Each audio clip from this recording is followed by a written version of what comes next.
We are now in a time when natural disasters like hurricanes, earthquakes, and tidal waves are dramatically affecting our planet and our lives on it. We now have the power to destroy this beautiful earth quickly with atomic power, or more slowly with pollution and devastation of our resources and overpopulation. I have been guided to tell you that we also have the very real power to save this planet and to make it a loving and healthy place for ourselves and for future generations. Please take a few minutes to read my story. It will hopefully save our Earth. I have a story to tell you that I know will be hard to believe in parts, but it has happened to me, and I cannot erase or deny any of it, though at times I wish I could. I am a normal woman who grew up in simple yet chaotic times. I am much like you in most every way. I always thought I would be the last one to have a miracle occur in her life, much less two miracles, and all that has happened since. Therefore, the tale I tell could be of your life and not mine. But seeing it as mine, I guess I was meant to tell it. What I want to establish first is the fact that miracles do happen, and they happen to people like you and me. What we need to make these miracles happen is to open ourselves to the communication that is all around us every day. Communication not from this world, but from the world of our Creator, the cosmos, and the universe. The message comes from a distance, but you find it by going inside and believing. We can all create miracles within our lives, and that is one of the main points in writing this for you. I have no special tricks. Simply open yourself to the possibility that what I tell you is possible and that it is available to every person. I will refer to God in many ways throughout the story. This is strange for me to refer to God in any sense, as I believed he had abandoned me a very long time ago. But I will refer to a prime creator of the cosmos and the universe, along with this earth that we live on every day. I call God the prime creator, because I want all those to understand that this story is completely unbiased and unprejudiced to any affiliation with any religion, and the God of my understanding is not only an earthly God, but a universal God. I will also refer to God as Mother Earth, Gaia, which I came to learn through this journey is the female piece of God. As in everything that is in our universe, you must balance darkness with light, peace with war, and recognize the two faces of God, the female and the male. We are all pieces of this prime creator. We are a part of God. 2 miracles happened in Halifax, Nova Scotia, Canada. My son and I drowned in a flooded marsh and not only lived to tell the tale, but we are better than ever. I was dead for 15 minutes.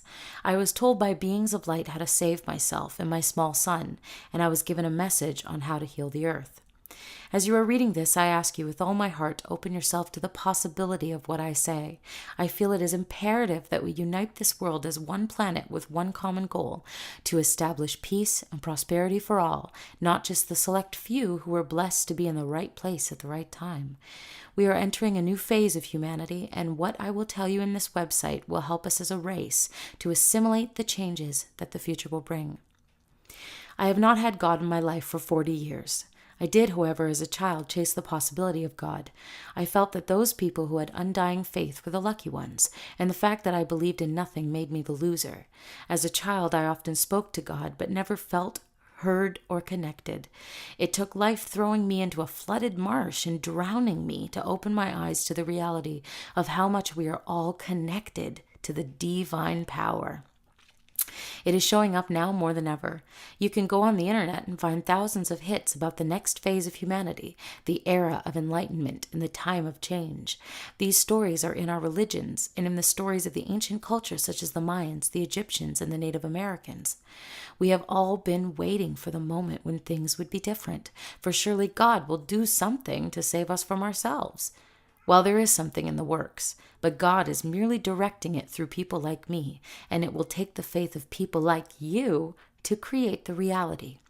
Once again, I am getting ahead of myself, but in the messages I am receiving, I am being given a way for us all to participate in a healing of Mother Earth and a launching of the human race into a time of health, peace, and positive change.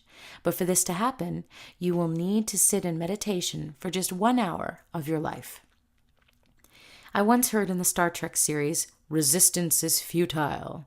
I did not want to be a messenger for God, but when God wishes our awakening, it'll happen. So now I will tell you the truth of what happened to me after a car accident that occurred in November 2002. My son and I were traveling to a friend's house for an afternoon of play when disaster hit. My car was swept into a flooded marsh after hydroplaning. The car landed upside down in this boggy marsh and sank to the bottom. I tried to open the car's windows, but the power windows failed and we were trapped inside. I spoke with my tiny son, who was 4 at the time, and assured him that Mommy would get him out.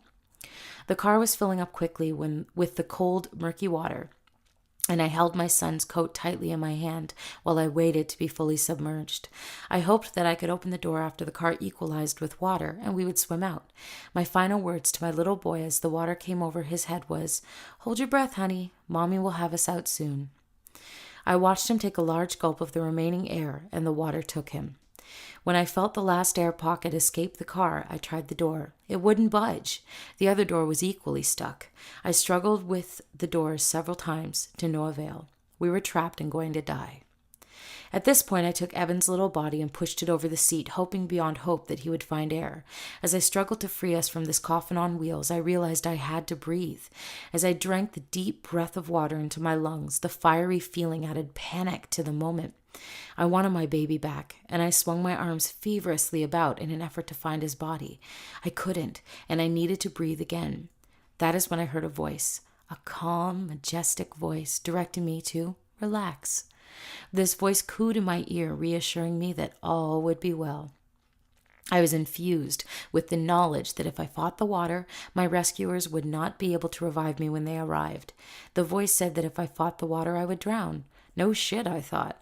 I get a wise-ass ghost on my deathbed. The voice continued to give me instructions about what was to happen, and all that would be well if I just followed the instructions. I relinquished myself to this voice from beyond and passed quietly into the other side. While on the other side, I saw beings of light who once again assured me that my son and I would not only get out of this car, but we would both be fine.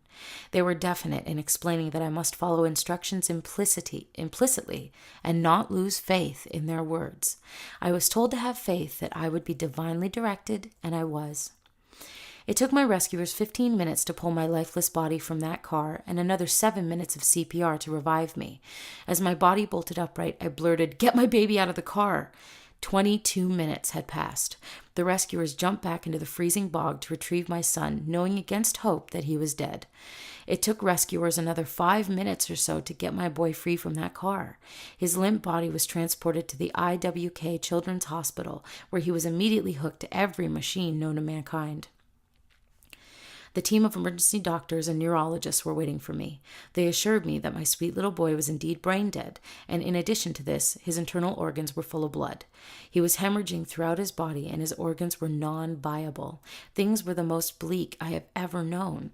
That is when the voice came to me again. "Have faith, child." The doctors advised me to unplug my baby and let him pass peacefully, for even if a miracle happened and he did live, he would be a vegetable. No quality of life is all I remember thinking. Once again, I heard the voice, "Have faith." For that moment, the doctors agreed to keep Evan on life support, but he advised me not to hold out any hope. He had less than 1% chance of living, and then he would continue to be hooked to all these machines for the rest of his life. Remember, I had no God, so I could not even call for guidance. It was in the quiet of my first moment alone that I was given the instructions. Follow the instructions implicitly. Memories of the visions and the voice in the lake flooded back to me. There was someone there with me, I was sure of it, and I decided to listen carefully. I was instructed to rebuild my son's aura by infusing his little body with the auras of others. 20 minutes at a time was one of the first rules, for if it was longer, you would drain the aura of the giver. They instructed me to parade loving people through Evan's room, each depositing their own energy field into his lifeless body. They were to do this by connecting their flesh to his flesh and allowing their energy to run through his body, and then to give Evan their gift. If they sang, they were to sing. If they were storytellers, tell a story, and so on. Infuse him with positive energy and your love and your talents, and this will revive him. I proceeded against hospital protocol to send loving humans into my son's room every half hour. They then followed the instructions and gave their gift of love. This procession lasted 24 hours a day for 3 days. Dozens and dozens of people came. They camped out every day and every night, loving, trusting souls, infusing his lifeless body with fresh energy. The fact that I was able to convince the hospital to allow this unorthodox behavior to happen was a miracle in itself. But on the third day, after 72 hours of constant vigil, my boy opened his little eyes and recognized me. He was back. The doctors were baffled. They continued to tell me that he would never walk or talk or be a normal child again. However, their words this time had no effect on me. The guidance and direction from my spiritual light beings had proved to me beyond a shadow of a doubt that he would be fine. After all, my friend in the lake had told me so. Within the first week, Evan had recovered all his body functions, and by the end of the second week, he was running down the halls to the hospital playroom. This was indeed an incredible miracle. What had I done to deserve such reprieve by our almighty Creator? I didn't know, nor did I care. I wanted to take my son home and be done with the whole nightmare. This is when I realized that I might be done with my light friends, but they were not done with me. I continued to hear the voices and be directed with both visions and seeing auras. Needless to say, I was more than a little freaked out. As time passed, I would ask, "What do you want of me?" They would speak of the love for the universe and how things have gone terribly wrong. Humanity has spiraled out of control and has lost its true connection to God and to this earth. They want desperately for me to give the humans of this world a message from beyond, that we have inside of us the power to unite this planet as one race with peace and prosperity for all. This power lies inside us all, and when combined with the loving energy of other humans, we can do for this planet what we did for my son. We can revive this earth and catapult it into healing. With this healing will come a new phase of humanity. We will have a time of peace and harmony. All it will take is our intention as a united group and 1 hour of our time. So as the voices and visions unraveled, I was given the guidance of how to make this all happen. However, it will take many of us on this planet to see to the success of the project. As they told me to rotate the humans throughout my son's room, they have told me to unite humanity from every corner of the globe. Not every human, just representatives from every corner. We can do this. We need to unite enough people to fire the divine energy system of this planet and jumpstart it like we did with my boy. This global project of loving intention is completely